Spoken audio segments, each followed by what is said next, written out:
पोलिसांनी तुमच्यावर अन्याय केला, पोलिसांनी तुम्हाला बेकायदेशीर मारहाण केली, तुमच्यावर खोट्या केस दाखल केल्या, तर या महाराष्ट्रामध्ये तुमच्या समोर ऑप्शन काय आहे? तर ते महाराष्ट्र सरकारने 2014च्या कायद्यानुसार तुम्हाला पोलीस प्राधिकरण ही सुविधा उपलब्ध करून दिलेली आहे. तर पोलीस प्राधिकरणामध्ये बहुतांशी लोकांच्या अशा तक्रारी आल्या का त्यांना न्याय मिळत नाही. तर न्याय का मिळत नाही याचा शोध आम्ही आतापर्यंत लावलेला आहे.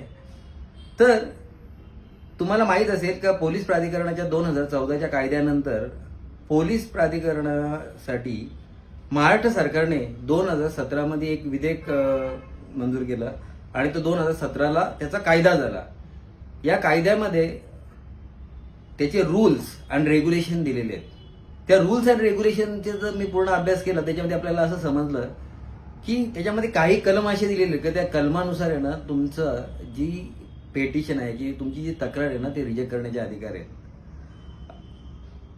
त्याच्यानंतर कोड ऑफ सिव्हिल प्रोसिजर, कारण की तुम्हाला माहित असेल की पोलीस प्राधिकरण हे जणू काही न्यायालयीन बॉडी आहे आणि मग जर ते न्यायालयीन बॉडी आहे तर त्यांना कोड ऑफ सिव्हिल प्रोसिजरचे कायदे लागू होतात.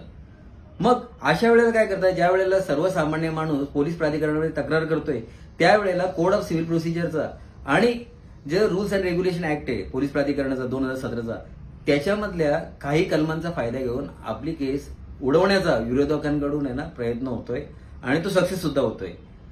तर असा एक कलम मी तुम्हाला सांगतो, उदाहरणार्थ त्या पोलीस प्राधिकरणाच्या 2017च्या कायद्यामध्ये रूल 4 त्यामध्ये ई असे एक प्रोव्हिजन आहे.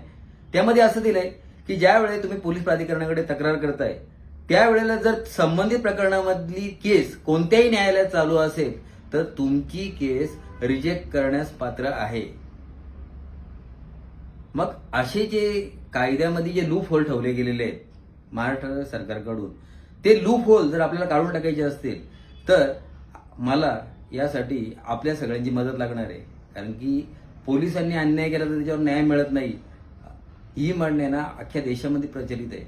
आणि ह्या जर म्हणी जर आपल्याला खोडायच्या असतील तर आपल्याला ते जे कायदे जे बनवले गेले त्या कायद्यामध्ये जे असे लूप होल ठेवलेत ना ते लूप होल घालवणे कुठेतरी गरजेचं आहे.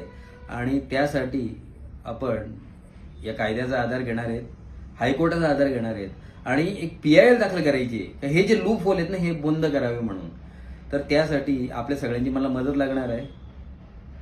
आपण आपल्या सर्वांच्या मदतीने एक PIL हायकोर्टात दाखल करणार आहोत ज्यामध्ये हे लूप होल काढण्याची मागणी करणार आहोत. तर यासाठी आपण सगळ्यांनी मला साथ द्यावी हीच विनंती घेऊन आज आपल्या समोर आलेलो आहे. धन्यवाद. वंदे मातरम.